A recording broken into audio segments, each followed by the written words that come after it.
He had a 7-inning win against the Milwaukee Brewers on Sunday to improve his record to 11-2. Not only is Zac the National League Pitcher of the Month, he's the Chevrolet National League Player of the Week, and he joins us on NTT Ballpark Cam in San Diego.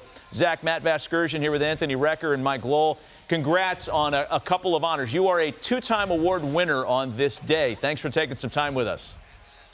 Yeah, guys, thanks for having me. Happy to be here. I mean, the easy question for you, how you're feeling, is one that we could answer on your behalf because your numbers have been spectacular. You've had a great run this year. You know, I was looking at your pitch mix and the way you go about your business, and you've pretty much been the same guy, with the exception of maybe a few more cutters here later in life. Is that how you would describe yourself? Is it a matter of just executing that same repertoire, Zac? Yeah, I think it's a little bit of both. I think it's executing the same repertoire. Also maybe understanding that some pitches are a little stronger than others and maybe leaning on those just a little bit more, but not necessarily really change anything. You know, I felt like I was having a pretty decent year before, so it was just, you know, try to stay the course and, you know, maybe tweak some things that were maybe feeling a little off. Zac, Mike Lowell here.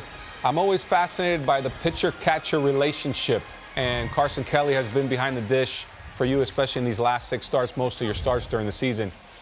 Are you a big shake-off guy, or is this something where you kind of, whatever finger goes down there, you accept? Yeah, I would say, you know, it's a little bit of both, really. I think we both do our homework pretty well, so I trust the fingers he's putting down, but I know at the same time that I've done my homework, that if there's something I feel pretty strongly about, I'll shake to it. And, you know, if it's in a big spot, I'll call him out. That's something I've done the last, you know, maybe month and a half or so, is that if I'm, you know, unsure in a spot where it's a big situation, I'll call Carson out, make sure we're on the same page, talk things over.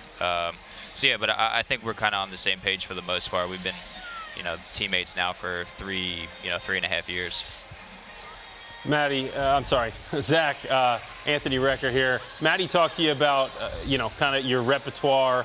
Mike went into the pitcher-catcher relationship. I'm going to ask you, I'm a big fan about mentality. And obviously, you're on a nice run right now. What's your mentality like right now? Has it changed much, you know, over these last several starts? Are you feeling a little more aggressive? Take me through, you know, kind of what you're thinking about out there on the mound, and has that changed over the course of this year? Yeah, I mean, I wouldn't say so. I had a pitching coach in AAA when I was with the Marlins that, you know, as a starter, I was having some trouble in the first inning. Just wasn't sure, you know, as the time, you know, saving pitches, whatnot. He was kind of like, hey, go out there and treat the first inning like you're the closer, like you're the 9th inning. So I think that's kind of the mentality I pretty much bring to every inning, is that, you know, I'm closing the first inning, I'm closing the second inning, I'm closing the third inning. So just, you know, try and keep the foot on the gas. I think that's the biggest thing for me, is just, you know, keeping the throttle down. Zac, let's go with human nature right here. We like to ask guys, do you scoreboard watch, this and that? A lot of guys know. You're in some elite company right now with your streak. Are you aware of who's in front of you? Are you aware of your position and what you possibly can do in the next few starts? Yeah, I would say about a week ago, I wasn't really sure. I knew that the leader, I knew who the leader was, I knew where the leader was at, but it wasn't something I really thought about. But over the last week or so, it's definitely gained some notoriety, so I've become pretty familiar. I see there's some pretty good names up there. There's some guys that are in some rarefied air, so just to even be in the conversation is awesome. Yeah, and for fans unaware, already a top 10 streak, the streak that Zac's put together, consecutive scoreless innings. And Zac, I want to talk to you about your pitching coach, because Brent Strom, in his first year in the desert, regarded as a real guru for a lot of guys, one of the best in the business. Talk about the impact that Strommy's made on your career. Yeah, Strommy's been great, you know, in the sense that he's brought a lot of ideas. Just I'm a tinkerer. I'm a guy who likes to just, you know, figure out this crazy game, and, you know, there's every little part of it, every little nuance. So Strommy's always got an idea about something. So it's great just to pick his brain, and like I've said, you know, numerous interviews before, he's worked with guys from, you know, Sandy Koufax all the way to Justin Verlander, guys that have, you know, are at the top of the mountain. So just to, you know, be able to be around him and pick up any little thing that he's seen from those guys or taught those guys, I think has been awesome. Zac, you mentioned you're a tinkerer, and I got to ask, because I can get a little bit nerdy with this stuff when it comes to talking about the spin axis on the ball and the radius, and how you're trying to manipulate it. And do you get that deep into it in the offseason? Are you really looking at, kind of the way the ball's coming out of your hand, the spin you put on the ball? Is that how deep you get, or are you more of a mechanical, kind of what you feel, kind of a tinkerer, if you will? Yeah, I'm more of a mechanical type of guy.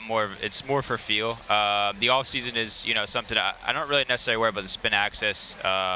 More about just is the ball spinning, properly, and sharp and has that late life. But for me, it's more about just delivery, tinkering and whatnot. I'm a huge feel guy. I'm a huge kind of visualization, where my body is in space, things of those nature. So for me, that's kind of where I'm striving to get to every day when I'm playing catch or get on a mound, whatever it is. Zach, the Diamondbacks are TBD for the rest of the series or the beginning of the next series in Denver. Is that your next assignment? Have you been told when you're out there again? If I counted it out correctly, I think it's in Denver. Yeah, I'm not sure which day, but I counted it out, so it's definitely in Denver. I'm not sure which day. I know they're still trying to figure that out. We got off days and just added Ryan Nelson to the staff, who's throwing pretty well. So yeah, it's they haven't really cemented it yet, so we'll see. Well, listen, regardless of where and when that next start may come, we wish you a lot of success. We're happy for your success to this point, man. Way to go. Thanks for taking some time with us, and we'll be watching next time you're out there. Yeah, guys, thanks for having me. Appreciate it.